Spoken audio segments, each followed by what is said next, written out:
High, কেমন আছো তোমরা সবাই? আমি অনেক দিন পরে এসেছি, কারণ হচ্ছে সরি, আমি প্রতিবার কথা দিই, কিন্তু কথা দিয়ে কথা রাখতে আমি পারি না। কিন্তু এবারের উদ্দেশ্যটা একটু অন্যরকমই ছিল। প্রতিবারই ভাবি যে ভিডিও বানাবো, কিন্তু কি ভিডিও বানাবো? কোনো শিক্ষণীয় কিছু হবে তারপরে না বানাবো, নয়তো আমি এটা করছি সেটা করছি এগুলোই দেখাবো। এগুলো ভিডিও হয় বাট আমি কোনো কিছু প্রেজেন্ট করছি, সেই প্রেজেন্টটা তো হচ্ছে না না। তো যাই হোক, তো আমি নিজের উপরে এতদিন ধরে কাজ করছিলাম 3 মাস, এখনও পুরোপুরি 3 মাস হয়নি। 3 মাস হতে 4-5 দিন বাকি আছে। তো যাই হোক, তো এটা আমি করছিলাম, তো ভাবলাম তোমাদের সাথেও শেয়ার করি।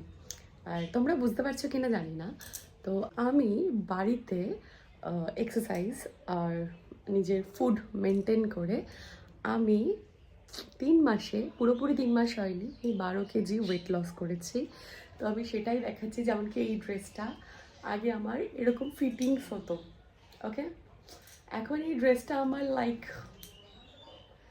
তোমরা আমার পুরনো ভিডিও আমি পিন করে দেবো, দেখতে পাবে।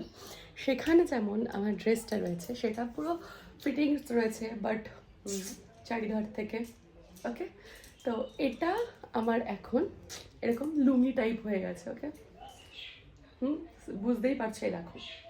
তো আমি চাইছি যে আমার মতন যারা রয়েছে হেলদি পারসন, যারা জিম যেতে পারছো না, বা যারা কোনো রকমের টাইম বার করতে পারছো না এক্সারসাইজ করার জন্যে, আর কোনো রকমের ডায়েটিশিয়ানের কাছ থেকে ডায়েট নিতে পারছো না, তো তোমরা আমি যেই রুটিনটা ফলো করছি সেটা তোমরা ফলো করতেই পারো।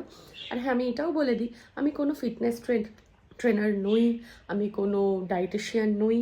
তো আমি এটা সম্পূর্ণটা নিজের উপরে আমি এক্সপেরিমেন্ট করেছি। আমি অনেক কাল আগেও ডায়েট যখন ফলো করতাম, কাউকে দেখে হোক বা এভাবে হোক, তখন আমার দ্বারা হতো না, কারণ আমার প্রেশার লো ছিল, আমার মাথা ঘুরে আমি পড়ে যেতাম, অন্ধকার হয়ে যেত সমস্ত কিছু। কিন্তু এবারেরটা আমার প্রচণ্ড সাকসেসফুল। আমি যেরকম আমার ওয়েট লসও হচ্ছে, প্লাস আমি হেলদি, আমি আগের থেকে নিজেকে অনেকটা এনার্জেটিক ফিল করছি। তো আমি চাইছি তোমাদেরও যাতে এই পরিবর্তনটা হোক। তো আমি আস্তে আস্তে ধীরে ধীরে আরও অনেক গল্প করব, কি কি হয়েছে কি কি হয়নি সমস্তটাই।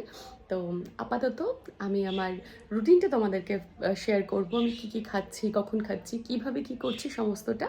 তো তোমরা চাইলে তোমরাও করতে পারো। তো আসো, আপাতত আমি ব্রেকফাস্টটাও সেরে নিই, সকাল হয়ে গিয়েছে। তো তোমাদের সাথেও শেয়ার করে দিই কী কী খাই।